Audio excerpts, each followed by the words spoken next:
I cannot say why I felt so wildly wretched. It must have been temporary derangement, for there is scarcely cause. But supposing, at 12 years old, I had been wrenched from the heights and every early association, and my all in all, as Heathcliff was at that time, had been converted at a stroke into Mrs. Linton, the lady of Thrushcross Grange, and the wife of a stranger, an exile, an outcast, thenceforth, from what had been my world. You may fancy a glimpse of the abyss where I grovelled. Shake your head as you will, Nellie. You have helped to unsettle me. You should have spoken to Edgar. Indeed, you should, and compelled him to leave me quiet. Oh, I'm burning. I wish I were out of doors. I wish I were a girl again, half savage and hearty and free and laughing at injuries, not maddening under them. Why am I so changed? Why does my blood rush into a hell of tumult at a few words? I'm sure I should be myself, were I once among the heather on those hills. Open the window again wide, fasten it open. Quick, why don't you move?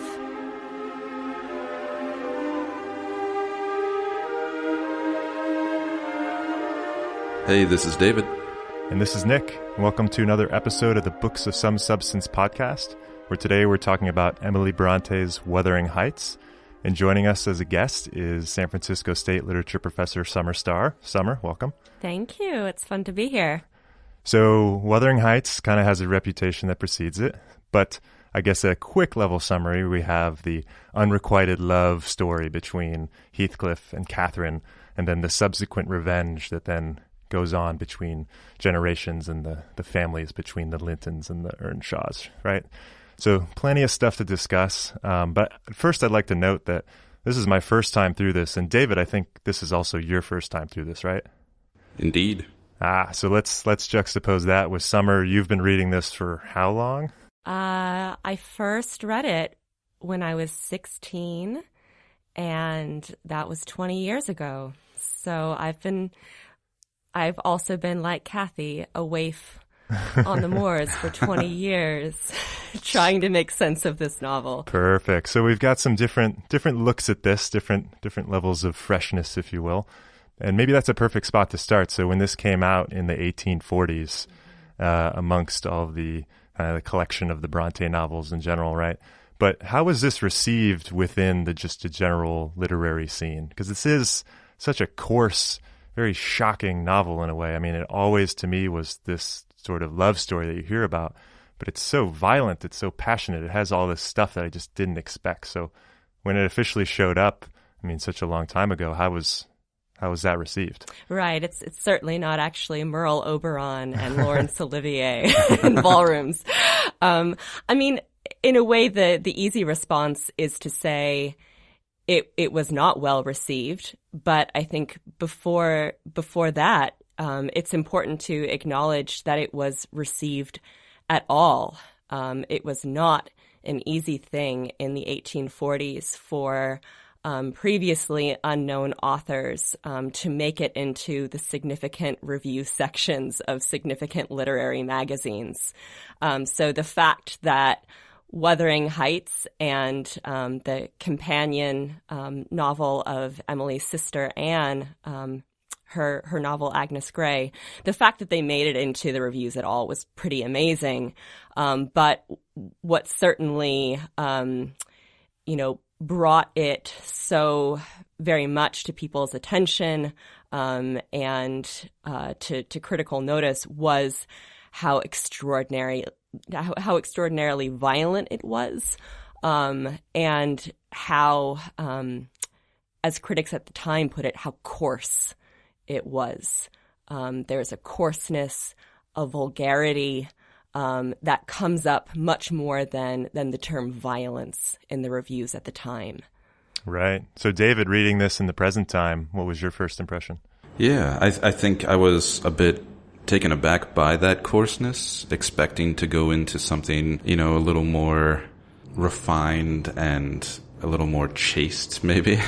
in certain regards, just as an idea of what this kind of book seems like from a reader who hasn't read it. And I've never seen any of the film or television adaptations either, so I really had no idea how coarse and strange of a tale it was. And I enjoyed that. Even though overall parts of me sort of waned like a inhabitant upon the moor. I got weary with it. But Heathcliff's sort of just raw animalistic hatred and vitriol and passion occasionally really did help pull the narrative along. So how unique was that summer in the time period? The passion, like the level of just, I mean, that's the thing that stands out to me. I associate kind of like 19th century British fiction as being sort of a thing of morality and social rules and standing and whatnot. And a lot of this seems to just go right in the face of that. Right. Well, what's interesting is that the novel coming out in the 1840s, British literary culture is going into a bit of a tide change. So since around like the 1770s through the 1830s, the most dominantly popular literary genre is the Gothic novel. So, all of those tales of the supernatural and creepy monks and witches, that was really kind of dominating the popular scene. And, all of that is certainly coarse and eccentric and reveling in the strange and the otherworldly. And it's only in the 1840s that you start to get that shift to the novel of social realism, depicting people's parlors and stock markets and the business of everyday life. So in a way, Emily Brontë is kind of showing how very steeped she had been in that world of Gothic romance, but choosing to set her novel in Yorkshire, in England, with very domestic details of farm life and kitchens and applesauce being thrown. I mean, that also has some realism to it. Yeah, and maybe that's a good kind of point in, I had also read this, the Brontë myth by Lucas de Miller, right? And I think you sort of have this idea of Emily as this just brilliant recluse, right? And way off and uneducated, and it's just this magical story that appears. But you're kind of making the point that, they're actually very well read, and where they grew up, there was pretty decent access to education. And it's a little bit of just the surrounding story, so much because there is such little information about Emily in the first place, right? Absolutely. Yeah. I mean, these were women, the Brontë sisters, whose reading was vast, and were extremely skilled at self-education. And yet I think especially Emily, it's very accurate to call her a recluse. That tendency really shaped her life and also distinguished her from her two other sisters who really did go out into the world. Emily was always trying to get back home and very resistant to leaving. I just had a thought. This book sort of reminded me, it almost felt like it was written even, I know it's going to sound a little odd, but even earlier. It reminded me a bit of, there's an old novel called Caleb Williams. Mm-hmm. Yes. And there's a darkness and romantic feel to it in terms of literary movement. Am I wrong? Oh, no, you're totally on the mark. And certainly, the most kind of romantic literary feature of the novel being that idea of a Bionic hero, right? Which, of course, the term stems from Lord Byron, and his poetry, that details the wanderings, of characters like Heathcliff, who are unlikable, passionate, brooding, but also deeply attractive. Right. So, other characters, like Mr. Rochester from Jane Eyre, Mr. Darcy from Pride and Prejudice. All of those also kind of count as Bionic heroes, and the Brontë sisters were agog over Byron's poetry. So it's no wonder that Byronic broodiness comes in here. Okay. Yeah. Yeah.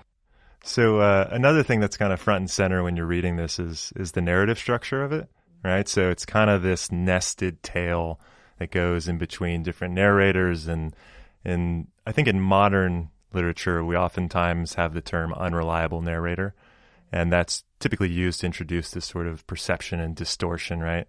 And I've read some stuff about how people talk about the unreliable narrator of Wuthering Heights, or rather narrators. But how does that actually fit in terms of, again, sort of the historical context, and just where that leads us in terms of interpreting this novel? Right. Good. I mean, it's a good way to put it.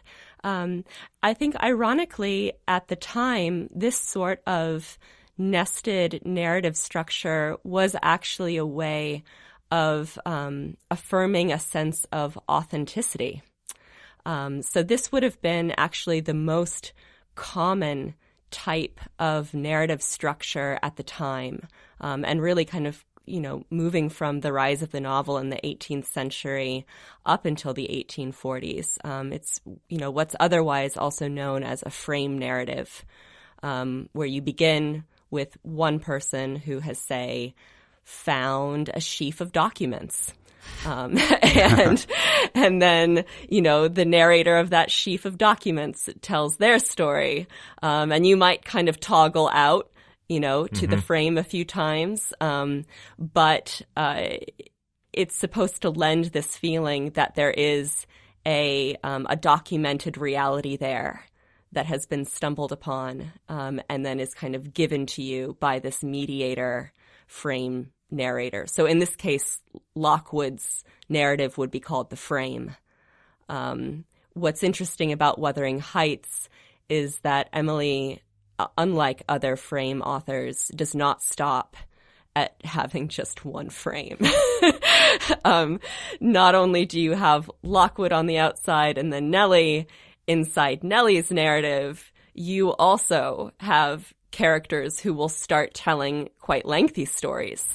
Or you have Lockwood's dream, which could be called a story within a story. Or you have Isabella's letters, which are also a kind of document within documents. So it creates this sense of there being kind of interminable boxes to open. And for a lot of readers, it creates a real kind of readerly desire to access some center of meaning. I mean, personally, I always imagine it actually as Kathy's bed, right? That cabinet bed, where both that amazingly gory dream happens at the beginning, and it's also the bed on which Heathcliff dies. So clearly, it's also a box, a casket. Yep. Casket, exactly. Yeah, but with books. So that's nice. Yeah. I mean, it seems that there's kind of like a parallel and accessibility between the structure of Wuthering Heights and sort of Emily's life itself, and partially because, there's very few documents, very few actual even writings of hers outside of this and her poetry, right? Yes. But even the finding of Catherine Linton and Catherine Earnshaw, like, scrawled in the margins of the found document inside the casket bed, is sort of this, like, you're correct, it's like a layer and a layer and a layer of just how many steps removed are you from what the real story is. Yes. It's almost kind of, you get to interpret Emily because there's not that much out there for you, but it's almost like it's being presented as a structure that lines up very much with kind of who she was as well. Absolutely. Absolutely. She very much had that closely guarded, secretive hold over her life and the details of her mind. She was not a woman of many words. She had very few friends.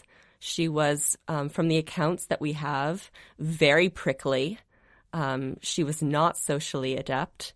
I mean, there are fantastic anecdotes of her from the time she spent with her sister Charlotte in Belgium, where they went for a semester to learn French so that they could potentially open a school of their own. And while Charlotte adapted very easily to the fashions of Belgium, Emily did not, and continued to wear the frumpy Yorkshire clothes that she had, and when ridiculed, by the students at the school simply turned to them and said, "I wish to be as God made me." Which to me, sounds that's so much like Heathcliff and later Hareton. Yeah. Yeah, now we know where the Absolutely. dialogue came from. Absolutely. Yeah. Like Heathcliff saying, I like to be dirty and I will be dirty. Yeah. Can we just get into Heathcliff? I mean, there's a lot to unpack, right? What else are we going to do? I know, right? So, David, I mean, when we were, kind of chatting about how do we summarize this thing, you had an excellent, a little bit rougher summary of this, but what's your Heathcliff interpretation? A rotten bastard who seeks revenge, essentially. Which there's a part of me that pulls out of the literature and enjoying the written word and just goes, man, this dude just needs to get laid and he would feel so much better, or something. Like he falls in love with this woman. The love is semi-reciprocated, but it's never realized. And then, of course, she dies, and he spends the rest of his life either imagining her ghost haunting him, or it's actually haunting him, which is something maybe we can get into, but I think it's all in his head. And, he's this orphan child, this gypsy-like young boy pulled into a world that doesn't really accept him. And the pain that is brought down upon him, he brings down upon the world 10, 20-fold. And I love reading about him, but he's a bastard in every sense of the word. Do we identify with him in any way? I mean, I kind of did when I read about his youth, but as he got older, no. Summer? Oh, I would love to be able to identify with Heathcliff. You want that sort of punk rock mentality? Oh, just the pure energy of him, which I think is really what's at the heart of the violence of this novel, is that it's actually the keenest, most sharply felt way of representing pure energy is in the way these characters cannot be held by any kind of gentility, convention, social standards, all of the above, humane behavior. It's an energy that's almost entirely fueled by anger, which is very rare in characters. I think that's what makes him so unique. He's just almost entirely angry. Yes. Have there ever been any comparisons to this with sort of plays? Because when I read a lot of this dialogue, I get the impression that you just have an actor on the stage, 100 feet away that, before sound, amplification and anything like that, who just needs to give these words such a level of passion that they will like literally traverse the space and still maintain that same passion. And that kind of jarred me in a way, but after I got into that rhythm, it kind of started to make sense. But still, it's kind of, what you're saying, David, just the energy and the level of violence is kind of unparalleled. Yeah. Well, it's interesting. In the 2000s, there have actually been a couple of stage and opera adaptations of Wuthering Heights. And I mean, I'm not personally an advocate of turning 19th century novels into stage adaptations. I mean, the structure of this brings up entirely other problems of how you're supposed to do that. But right. But I think that that kind of declamatory passion that you're talking about in specific character speeches, right? The length to which they extend the kind of poetic passion that fuels them, like that is very much a part of the dramatic art, more than the kind of realist, novelistic mode of dialogue that we're more used to. So that's something, I mean, Emily would have been aware of, and also was not uncommon in the literature of, 20s through the 40s. Mm-hmm. So if a lot of literature, at least either at the time or moving into the time, dealt a lot with social convention and things like that, how much of Wuthering Heights actually has some level of social commentary or political commentary? Any? Or is, I read some stuff on class and it's tied into revenge, and we can get into whether or not it has a bootstrappingly capitalistic element to it, right? But how much of that is things that we see in it versus what we really think that she was putting in it? My answer would be gobs. There are gobs of concrete social commentary in this novel, and a lot of it can be traced to just what a very proficient understanding Emily Brontë seems to have had of the law. You can say, yes, this is a story of revenge, but that revenge is entirely grounded in property law. Mm-hmm. And Heathcliff's ability to manipulate that system. It means that Emily had to also have a very thorough understanding of property transmission. Right. Which she absolutely did. She might have been a recluse, but she was also the sister in charge of all of the family finances.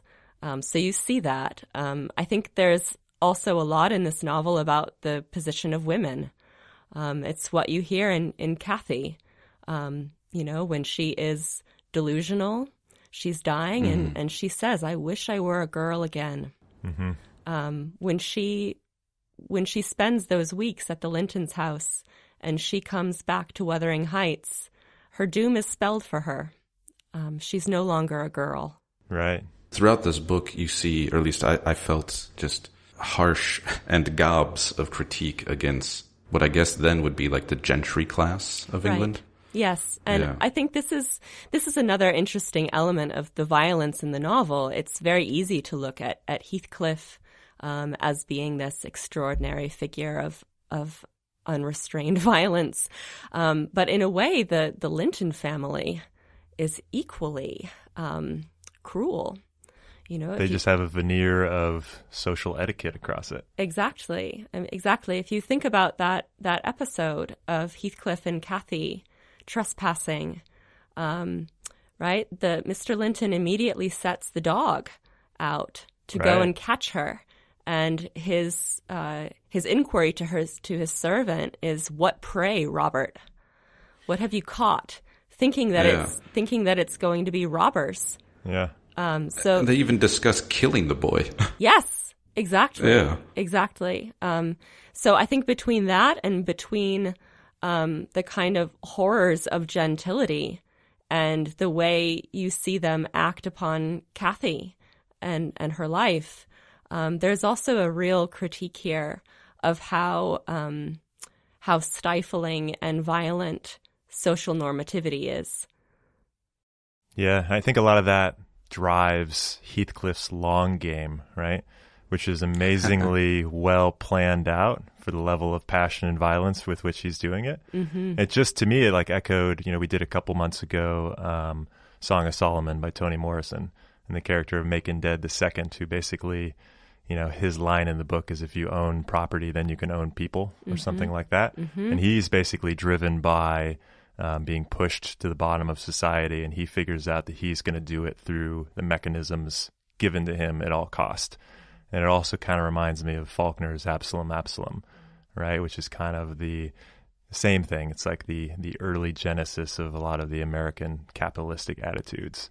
And so whether or not Heathcliff is entirely going after this for anything regarding property or money, or just as a mechanism to get his revenge, I think it's so present, right? And it's hard for me not to read that much into it and see that as a critique of, the class structure and what happens when you really push people to their limits. Absolutely. Absolutely. Can we talk about the violence? I want to talk about the violence. Or the spookiness. Yeah. Or the ghosts. All three of those. All three of those. Yeah. So, David, you kind of hinted at this earlier, right? But the presence of the ghosts. Here's my question: Is this meant to be literal ghosts? Is it meant to be hallucinations? Is it meant to be some sort of? I mean, I can't think of a better word other than spookiness, which seems like it's bringing it down. Gothic is the word. We'll go with gothic. That seems more academic, right? But I'm gonna stick with spookiness because I don't. Yeah, that's just my thing. Can I also? I want to read the quote that just like stands out perfectly. And Summer, I know you'd already pre-mentioned that this is one of your favorites, but just to the level that this pushes it, right? So here we go. Terror made me cruel, and finding it useless to attempt shaking the creature off, I pulled its wrist onto the broken pane and rubbed it to and fro till the blood ran down and soaked the bedclothes. Still it wailed, "Let me in," and maintained its tenacious grip, almost maddening me with fear. And so this is the section where basically he's dreaming or hallucinating and essentially is slitting the wrists of a ghost across the broken window pane. Pretty much. Yeah. Mm-hmm. Yeah. And that, to me, again, maybe this is just based on a very basic knowledge or assumption of what, standards and kind of what level of violence and graphic nature you could put into things, but it's still kind of a bit R-rated in these times. Yeah.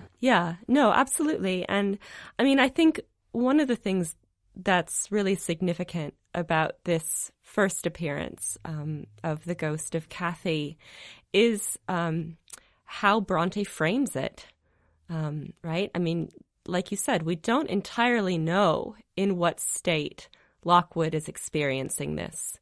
One thing we know is that he has just had a dream, right? He has his dream of being at that crazy long service, being pummeled, and then he is woken up by the sound of a branch of the tree.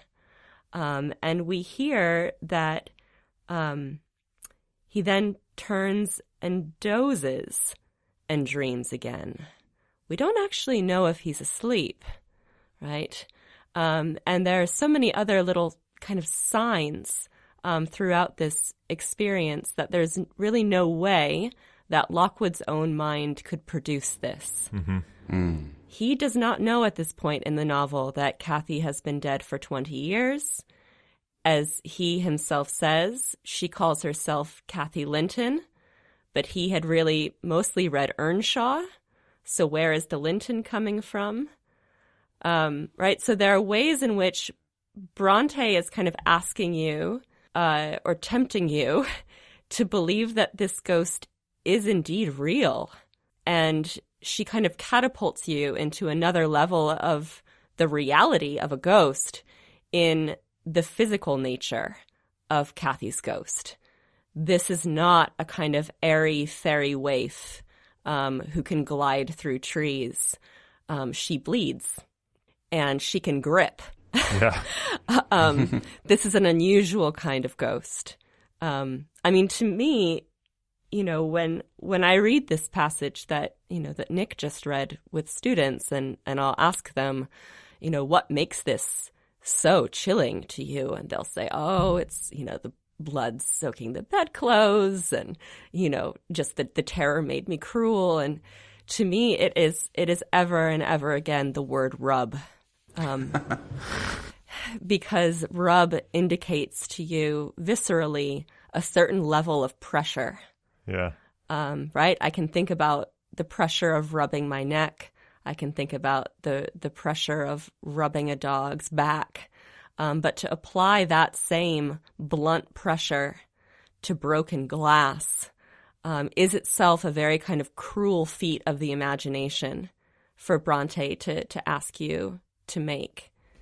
God, I love that passage. I mean, she's a poet. Yeah. She's a poet. I mean, in terms of creepiness, right? There's also the exhumations, which are another kind of amazing, creepy part of this novel. Do go on to that. That was, yeah. And even before that, there's a lot of sitting with corpses and looking upon corpses. And yeah, absolutely. Well, and I think, right, this is related to, what you guys were saying about the nature of Heathcliff's revenge, right? That it is both so kind of unleashed and passionate and yet calculated and cold. And the same thing really applies to his strategy for the post-mortem fate of the bodies of himself, Catherine, and Edgar, right? Yeah, and there's this layer with kind of the obsession of the post-mortem that kind of filters into many aspects. Yes. And so there's a quote of Catherine talking about her dreams with Nellie. She says, "Heaven did not seem to be my home, and I broke my heart with weeping to come back to earth. And the angels were so angry that they flung me out into the middle of the heath on the top of Wuthering Heights, where I woke sobbing for joy." So she's basically saying that she went to heaven and it sucked. And she wants to be back. No, I mean, I like that, you had me at hello right there. Like, it's just, add into all the corpse discussion and the broken glass panes across the wrist and somebody basically rejecting, heaven. It's just like, it's against the grain. It really is. Absolutely. Well, and I think it's important that it's not just returning to earth, it's returning to the heights. Yeah. And the specific kind of nature of this landscape that is turbulent and wild and unpitying and energetic, frankly, as opposed to a peaceful, harmonious heaven that has no energy to it at all. Is there anything harmonious about this? About what? About the book. I feel like it ends up actually getting into a bit of harmonious territory. Yeah, but we don't know what happens. It's a brief moment. Yeah. The ending is just, and I heard they will be getting married kind of thing. And yeah, we have no idea where it's going to go. But while Nick was talking, I realized that this really is a goth love story between these two characters. The kind of dark, brooding nature of it feels very high school goth rock. Right. Absolutely. Well, I mean, they are frankly teenagers and in their young 20s for a lot of this. That's my favorite era of goth rock, so we're good. Yeah. But I mean, to go back to the post-mortem for a second, I mean, one thing that I think is also kind of, creepy, fascinating is Heathcliff's manipulation of the coffins, right? The fact that he doesn't just dig up Catherine's grave in order to look at her again or embrace her. He does it so that he can knock out a wall of the coffin, and specifically the wall that would abut his coffin when he dies, so that as their bodies decompose, they will merge into the same earth. And not just that, but they will be united in putrefaction before Edgar's body can decompose and get to Kathy. Right? So even in that kind of planning of decomposition, there's an element of revenge. Yeah. Yes. It's delicious. It really is. It's actually highly calculated from sort of a mathematical standpoint. It's like, you got her for this many years, but I get this. I get eternity. Yeah, and eternity it's earthy. Yeah. For Heathcliff. He's not going to just believe that their souls are united in heaven, right? I also just like the beginning of your sentence. He doesn't just dig up the body. Yeah. No. Goes on As to do one these is other wont to things. do, Yeah. That's right. Most people stop at just digging up the body. He's Right. a bit more calculated. No, Heathcliff is a planner. Yeah. And is it romantic then? Yes. Okay. Yeah, no, I mean, I think a lot about, Heathcliff's reaction to Kathy's death and how Brontë kind of gives you a kind of contrast between the way that Edgar mourns her and the way that Heathcliff mourns her, right? Edgar is, he's upset, he's grieving, but he's not violent. Heathcliff asks Kathy to haunt him and says that he can't forgive her, right? He expresses anger even towards this being that he loves. And I mean, I ask myself, which kind of grief would I rather? Oh, I'd rather Heathcliff's a million times. Right? Yeah, I mean, how crippling is your own love, right? Exactly. That's sort of the metric, and you see one versus the other, and it seems kind of obvious. So back to my original answer, yes. Yes. Okay. Yeah. So for such a dark tale, it does end up kind of positive, right? So can we talk about Hareton? We know you want to. Okay. Yeah. That's because I think the more I sit with kind of the stuff that we're talking about, I am very much getting into this. But I will say that, like, in reading the novel, which kind of I struggled with at points, partly just due to this overt passion and things of which I'm not very tuned to, I think, as a reader. But when we got to the story of Hareton, who goes from, basically a child that is abused and treated like a servant and purposely uneducated, and there's a slight turn at the end where he kind of like brightens up, right? And it basically wraps it up in a paragraph. And actually, as a reader for a book that is so based on emotion and passion, I was surprised that I was rooting for the guy so much, despite the fact that when he was in, the rest of the novel, it's kind of like a don't care, right?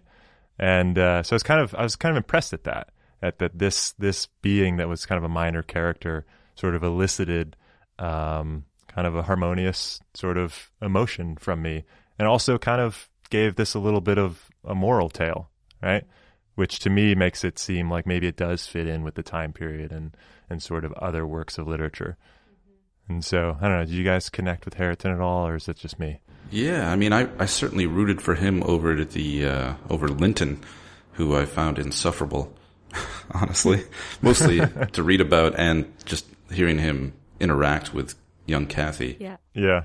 Yeah, I found Hareton to be a lot more interesting and somehow bringing the narrative full circle while breaking the sort of curse, I guess you can call it, upon this cycle of revenge through generations. Yeah, it's just a little like his honest, warm, and intelligent nature shook off rapidly the clouds of ignorance and degradation in which it had been bred.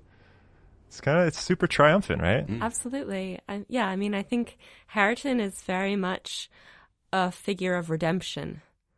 And, it's also, it's something that Heathcliff himself sees. It's in chapter 33, and this is very close to when Heathcliff dies. He recounts to Nellie a moment when he looks at Hareton and suddenly sees him differently.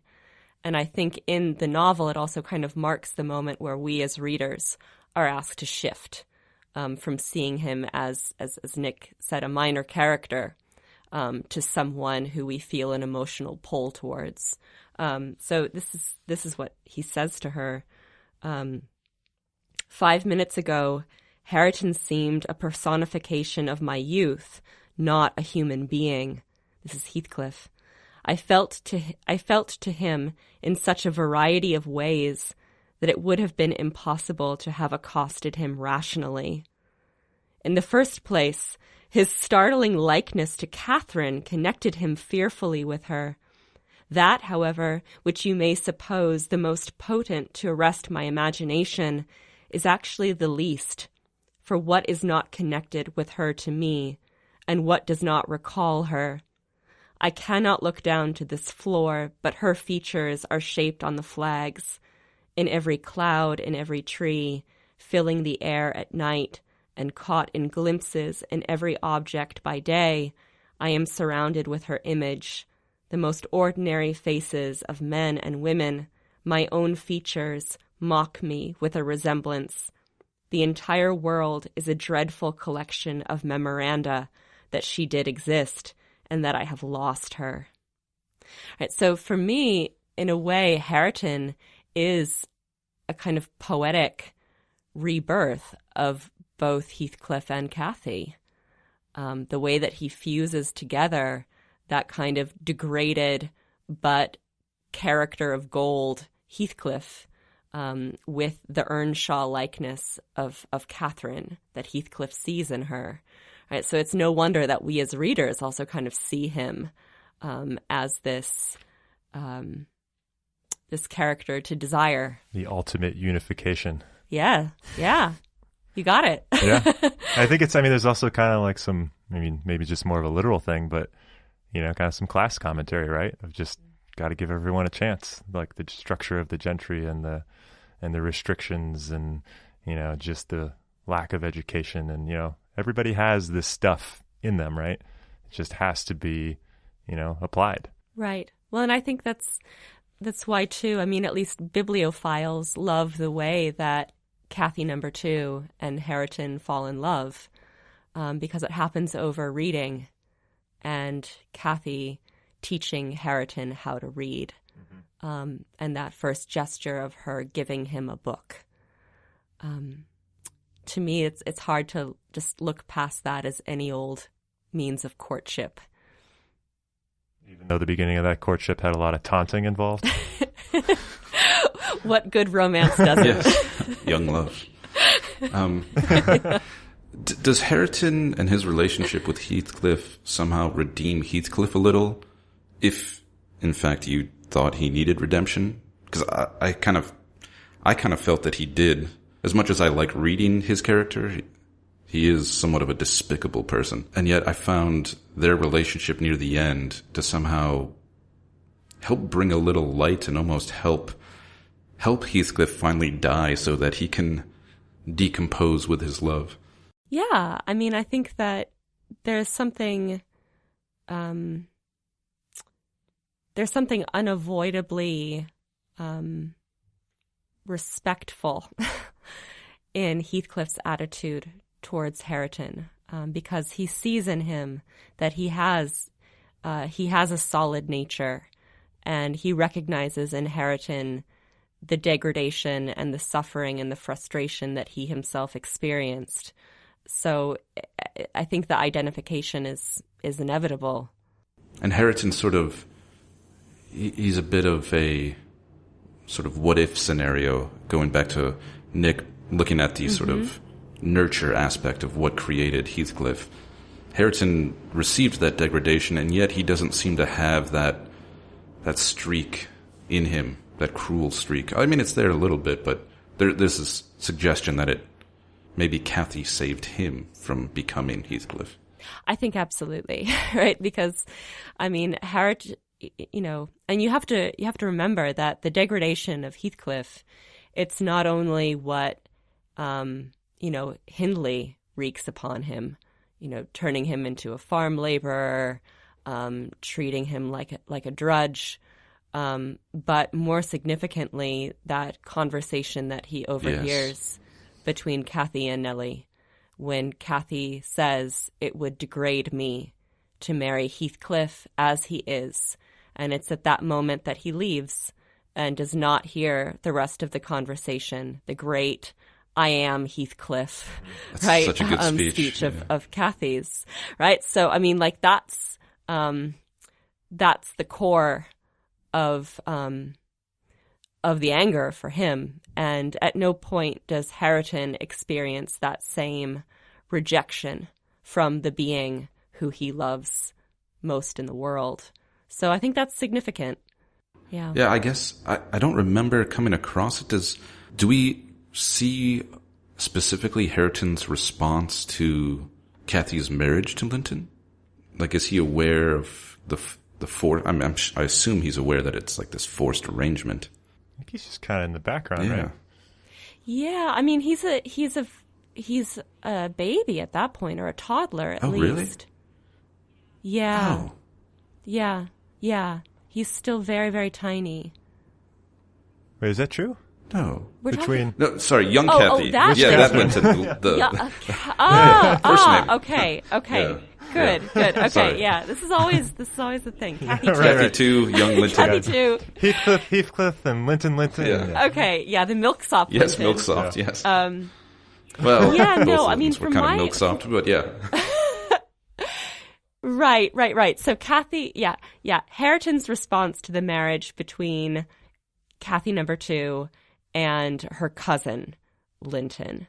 No, I don't recall, at least, there being much of an account of his response to that. Yeah. It was almost like he wasn't even allowed to comment, right? He wasn't even given the floor for it. I was just looking at the comparison between him and Heathcliff watching the woman he loved marry a milk-soft coward, or milk-blooded coward, whatever it was that Heathcliff right. said in the kitchen scene that was dynamite. Poor Linton. Yeah. So a question, kind of as we're wrapping up, that we normally like to ask is, is this book of substance? And so I think I know what the answer is, but I'll toss it out there. Summer, what's your verdict on reading this in the year 2018? Well, this is very much a kind of literary critic's answer.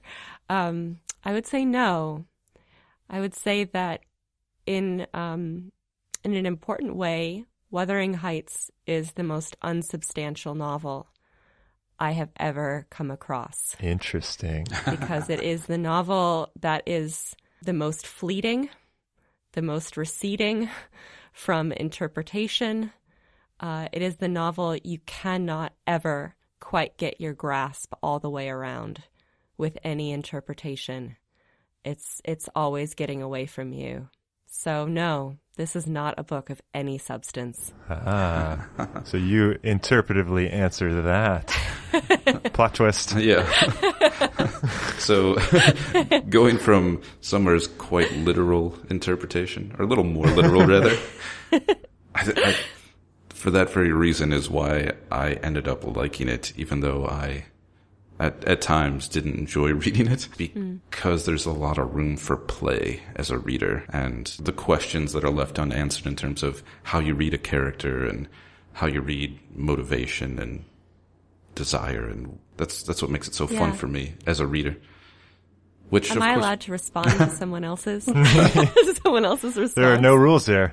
Okay. You just broke all of them, so just roll with it. All right. Well, I mean, I think this is important because, right, there's, with this novel at least, a bit of a difference between the question of likability and the question of literary might, right? I think this is not a novel that courts your sympathy or your identification or your pleasure. It's not interested in that, right? And so it can often lead a lot of people to say, this is not my kind of book because there's no one I can identify with in it. And yet that is precisely the reason why many critics have talked about its greatness. Can I read a short excerpt? Go for it. Okay, so this is at least what Virginia Woolf had to say about Wuthering Heights and why she considered it to be a greater novel than, say, Jane Eyre. So this is what she says. Wuthering Heights is a more difficult book to understand than Jane Eyre because Emily was a greater poet than Charlotte. When Charlotte wrote, she said with eloquence and splendor and passion, I love, I hate, I suffer. Her experience, though more intense, is on a level with our own. But there is no I in Wuthering Heights. There are no governesses, there are no employers. There is love, but it is not the love of men and women. Emily was inspired by some more general conception. The impulse which urged her to create was not her own suffering or her own injuries. She looked out upon a world cleft into gigantic disorder and felt within her the power to unite it in a book. That gigantic ambition is to be felt throughout the novel, a struggle half thwarted, but of superb conviction, to say something through the mouths of her characters, which is not merely I love or I hate, but we, the whole human race, and you, the eternal powers. The sentence remains unfinished. It is not strange that it should be so. Rather, it is astonishing that she can make us feel what she had it in her to say at all. It surges up in the half-articulate words of Catherine Earnshaw. If all else perished and he remained, I should still continue to be. And if all else remained and he were annihilated, the universe would turn to a mighty stranger. I should not seem a part of it. It is this suggestion of power underlying the apparitions of human nature and lifting them up into the presence of greatness that gives the book its huge stature among other novels. Boom. Damn. So yeah, go ahead and follow Virginia Woolf, Nick. So I'd like to start off by saying that I agree with Virginia Woolf, believe it or not. No, but I like the stuff in there about, kind of the power to feel, right? And not just the single person's identity. It's the kind of as a whole. And I was thinking about this earlier today, why while reading did I struggle with this versus letting it sit for a week or two or three and sort of kind of letting it connect with you more. And at first I thought it was somewhat geographical, partially because I think like the time period and British culture has never been like a main draw for me. But then I've also kind of juxtaposed that with, well, I've read Faulkner before and been like ready to move to Mississippi, and I've been ready to move to small town Canada because of Alice Munro, right? So like that's typically not a barrier. And I think one of the big things is really just that full unbridled level of emotion and passion, and how actually discontinuous that is with how I view myself, right? And I think that's kind of what it's getting at, is there is no direct connection. And part of that is just because possibly as a male, Midwestern, emotionally repressed reader that I am, who's been taught not to show any of this, that it feels very foreign to me. But I think it's actually bigger than that. I think it's that it's really this created world that you're not supposed to tap into it in that way. It's supposed to be a bigger whole. Absolutely. It's and cosmic. Yeah. Yeah. There you go. Yeah. The cosmic Wuthering Heights. And so I guess thanks for listening to this episode of Books of Some Substance, where we declare that Wuthering Heights is not of substance. Importantly. And yet cosmic. And yet cosmic. Cosmic. Subatomic. Yeah, it's like dark matter. Yes. Seen and not seen. Awesome. Well, thank you guys both so much for allowing me to come and join. Well, thanks Absolutely. for coming and schooling us. Yeah, this is excellent.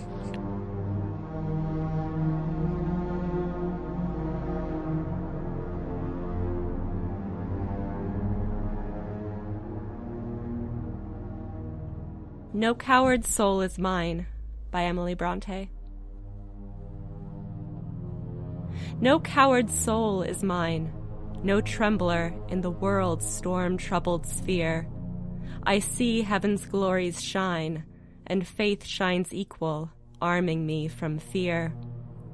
O God within my breast, almighty, ever-present deity, life that in me hath rest, as I, undying life, have power in thee. Vain are the thousand creeds that move men's hearts, unutterably vain, worthless as withered weeds, or idlest froth amid the boundless main, to waken doubt in one holding so fast by thy infinity, so surely anchored on the steadfast rock of immortality. With wide embracing love, thy spirit animates eternal years, pervades and broods above, changes, sustains, dissolves, creates, and rears.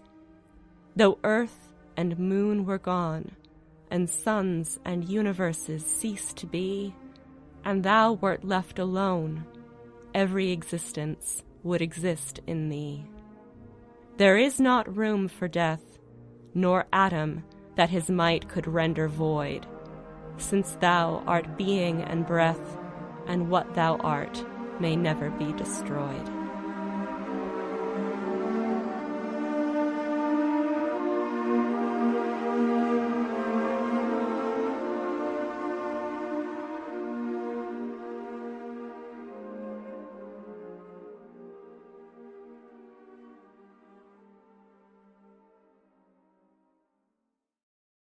United in Putrification.